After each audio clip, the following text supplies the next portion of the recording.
বন্ধুরা আজকে আমি আমার চ্যানেল অ্যাপেক্স অনলাইন সমাধানে আরও একটি ভিডিও নিয়ে চলে এসেছি। আজকের আমি আপনাদের দেখাবো বয়স্ক লোকেদের জন্ম সার্টিফিকেট করতে গেলে কোন কোন ডকুমেন্টস লাগবে সেই ডকুমেন্টস সম্পর্কে আজকের আপনাদের দেখাবো। আর আগের চেয়ে অনেক নিয়মের পরিবর্তন হয়েছে, সেগুলো আপনাদেরকে একবার বলে দেব। বন্ধুরা আগে অনেক সহজেই জন্ম সার্টিফিকেট পাওয়া যেত, কিন্তু নতুন নিয়ম অনুসারে এখন কিন্তু একটু কঠিন হয়ে গিয়েছে। বন্ধুরা চলুন প্রথমেই আপনাদের একবার ডকুমেন্টসগুলো দেখিয়ে দেব। তার আগে এখনও পর্যন্ত যারা আমার চ্যানেলটি সাবস্ক্রাইব করেননি তারা আমার চ্যানেলটি সাবস্ক্রাইব করে দেবেন, আর ভিডিওটি ভালো লাগলে ভিডিওটি লাইক ও শেয়ার করে দেবেন। বন্ধুরা চলুন ভিডিওটি শুরু করি। বন্ধুরা প্রথমেই দেখুন, আমি একটা বার্থ সার্টিফিকেটের ডিলে অ্যাপ্লাই করেছিলাম।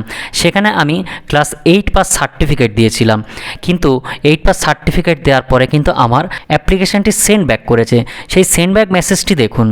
বন্ধুরা দেখুন, এটা একটা সেন্ড ব্যাক মেসেজ। এই সেন্ড ব্যাক মেসেজের মাধ্যমে আপনাদের দেখিয়ে দিচ্ছি যে ডকুমেন্টসটা এখন বাধ্যতামূলক হয়ে দাঁড়িয়েছে সেই ডকুমেন্টসটি দেখুন। এখানে পরিষ্কার লেখা আছে need to upload age proof. Age proof হিসাবে কি দিচ্ছেন? মাধ্যমিক অ্যাডমিট অথবা মাধ্যমিকের সার্টিফিকেট অথবা মেডিকেল প্রুফ অফ বার্থ, মানে যে কোনো ডাক্তারের সার্টিফিকেট কিন্তু দেওয়া বাধ্যতামূলক হয়ে দাঁড়িয়েছে। এবারে যে সমস্যাটা হয়ে দাঁড়িয়েছে বন্ধুরা দেখুন, আগে ক্লাস 8 পাস হোক বা ক্লাস 4 পাস হোক, যে কোনো একটি সার্টিফিকেট দিয়ে কিন্তু আমরা ডিলে বার্থ অ্যাপ্লাই করতে পারতাম। কিন্তু এখন মাধ্যমিকের অ্যাডমিট অথবা সার্টিফিকেট অথবা মেডিকেল সার্টিফিকেট বাধ্যতামূলক করে দেওয়ার ফলে অনেকেরই কিন্তু অ্যাডমিট বা মেডিকেল সার্টিফিকেট পাওয়া কিন্তু সম্ভব নয়। অনেকেই হয়তো মাধ্যমিক পাস করেনি, যার ফলে তার অ্যাডমিট ছিল না, এবং অনেকেরই অত পুরানো আগেকার দিনের ডাক্তারের খুঁজে পাওয়া তাদের দ্বারা সম্ভব নয়, তাই তারা মেডিকেল সার্টিফিকেটে জোগাড় করতে পারছে না। সেই ক্ষেত্রে কিন্তু জন্ম সার্টিফিকেট পাওয়া খুবই কঠিন হয়ে দাঁড়াবে। তাহলে তারা কিভাবে জন্ম সার্টিফিকেট পাবে? এজন্য তাদের নিজস্ব ব্লক বা এসডিওতে যোগাযোগ করতে হবে, যদি বিকল্প কোনো পদ্ধতি থাকে। এখনও পর্যন্ত কিন্তু এই ডকুমেন্টস ছাড়া কিন্তু ডিলে বার্থ সার্টিফিকেট পারমিশন পাওয়া যাচ্ছে না। তবে বন্ধুরা কোনো পুরানো পাশ করা ডাক্তার যদি আপনার মেডিকেল সার্টিফিকেট লিখে দেয় আপনার পরিস্থিতি বুঝে, তাহলে কিন্তু আপনার 100% ডিলে বার্থ সার্টিফিকেট অ্যাপ্লাই করে আপনি বার্থ সার্টিফিকেট পেয়ে যাবেন। বন্ধুরা এটা দেখুন, এটাই হলো মাধ্যমিকের অ্যাডমিট, এটা কিন্তু আপনাকে দিতেই হচ্ছে।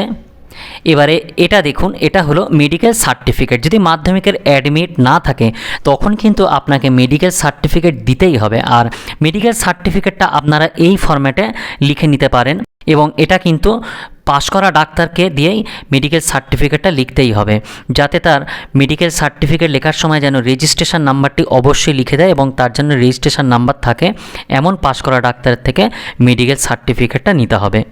এটা হচ্ছে কোর্টের এফিডেভিট, ঠিক এই ফরম্যাটে কোর্টের এফিডেভিটটা করতে হবে। এরপরে দেখুন যেটা ঘোষণাপত্র, ঘোষণাপত্রটি ঠিক এইভাবে ফিল আপ করতে হবে। নাম, ঠিকানা এবং গ্রাম পঞ্চায়েতের নাম দিয়ে, তারপরে ওই যে 5 জনের আধার কার্ড ভোটার কার্ড নিয়েছিলেন সেটা এখানে ডিটেলস ফিল আপ করতে হবে, এবং 5 জনের এখানে সিগনেচার করাতে হবে। তারপরে যে আবেদনকারী হবে সে স্বাক্ষর করবে, এবং গ্রাম পঞ্চায়েত প্রধান অথবা উপপ্রধানের স্বাক্ষর করতে হবে। এরপরে গ্রাম পঞ্চায়েত একটি নো অবজেকশন সার্টিফিকেট দেবে। ঠিক গ্রাম পঞ্চায়েতের লেটার হেডে বা প্যাডে এই বয়ানটি লিখতে হবে, লিখে প্রধান বা উপপ্রধানকে দিয়ে স্বাক্ষর করিয়ে নিতে হবে। টিপস পোর্টাল থেকে যে চালানটা কাটাতে হবে সেই চালানটি ঠিক এই ধরনের হবে। আর বন্ধুরা এর সাথে বাবা মার আধার কার্ড এবং ভোটার কার্ডটা অরিজিনাল স্ক্যান করে আপলোড করতে হবে। বন্ধুরা তাহলে আজকের আমি দেখিয়ে দিলাম আপনাদের নতুন নিয়মে কিভাবে ডিলে বার্থ সার্টিফিকেট পেতে গেলে যে যে ডকুমেন্টস লাগবে সেই ডকুমেন্টসগুলো বিস্তারিত আজকের আপনাদের দেখিয়ে দিলাম। তাহলে বন্ধুরা আজকের এই পর্যন্ত, পরের ভিডিওতে আবার দেখা হবে।